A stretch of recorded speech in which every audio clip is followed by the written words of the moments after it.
Now, in this day and age, we're all using computers too many times.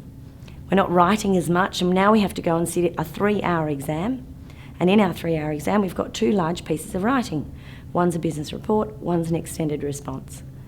So the thing you have to think about then is, I'm used to typing, am I going to be able to write 4 to 6 pages, some even a little bit more than that, on the extended responses?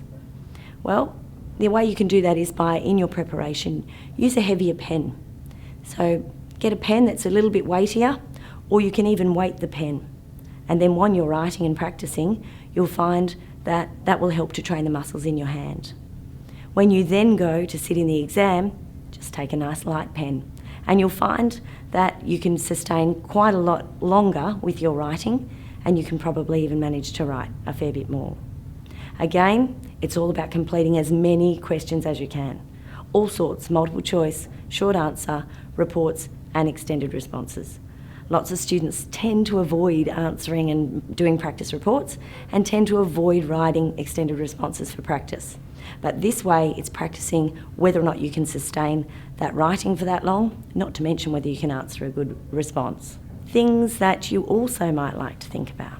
Timing is going to be your key.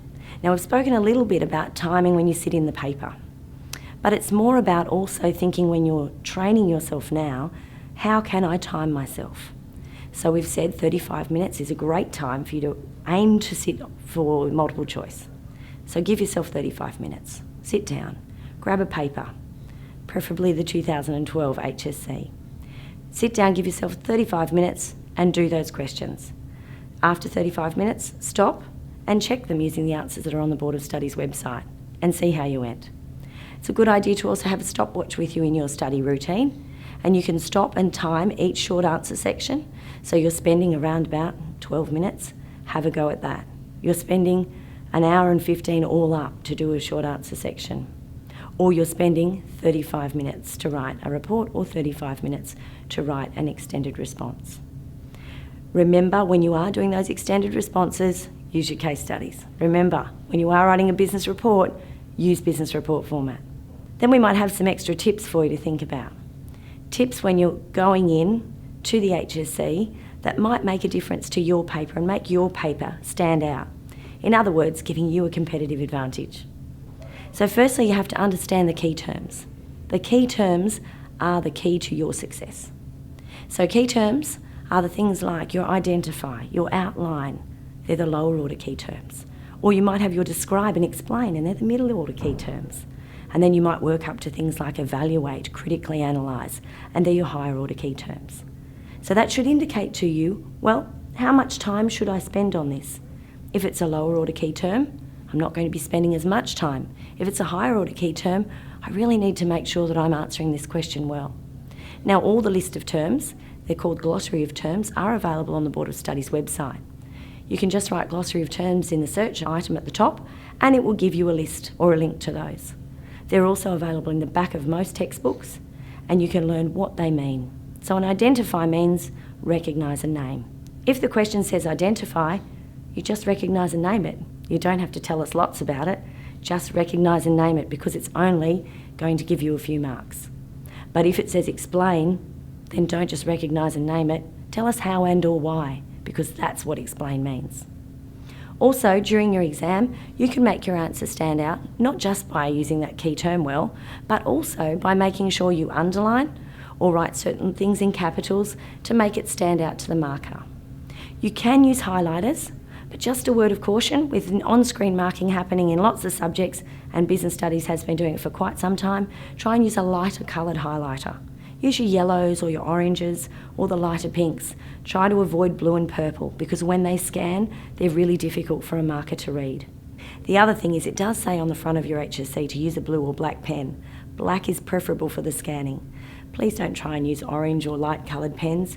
It makes it very difficult for markers to mark, and sometimes that can mean you miss out on really valuable marks. The other thing to think about is the fact that it is on screen, to make sure that your writing is clear. Make sure those letters are really well rounded, and make sure that the marker can mark them. It's easy enough to do, because remember, if you don't rush, you have, for each short answer question, around about 12 minutes. That's a long time. Just take your time, relax, if you've practiced well enough, it will be easy. Make sure that you use the phrasing from the question in your response. So to go back to what they used to teach you in primary school. If the question, whatever the question asks you, blend that back into your answer, because that will highlight that you are answering the question to both you and the person marking it. And don't forget to use meta-language, the subject language of business studies. Use all that business terminology, because that means that the marker will know that you understand that content and you understand what that business terminology is. Some more tips that you might like to be aware of is to make sure that you avoid using liquid paper. In fact, don't even take it into the exam room. It's just a waste of time. The markers will mark something even if you have put a nice neat line through it, because we're interested to see what sort of thought process you were having. So please don't use liquid paper, and don't cross and scribble it out so that it's not legible. That's important. Now, a big tip for business studies, and a cautionary note for those of you who are racing off to try and do as many past papers, because after all, that's what we've been telling you, do as many past papers as you can. Cautionary note is that we have a new syllabus. The first time this new syllabus was tested was 2012. So the 2012 paper is a great one for you to do and available on the Board of Studies website. As well as that, any papers your teachers might have given you that are dated 2012 or 2013. However, if you are going to delve back into past HSCs for business studies, some of those will be testing the content you are currently studying, but others are testing content that now might be in the Year 11 course. So don't fall into that trap, because you might be studying thinking, oh my goodness, there's so much I don't know, but there might be so much that you don't need to know. I recommend a package called Study On. It's available through Jacaranda, they're the publishers, and it's written by Bruce Wilcox. What he's done is he's gone back through all the past HSC papers, and then he's gone through and selected questions that are still relevant to the new syllabus.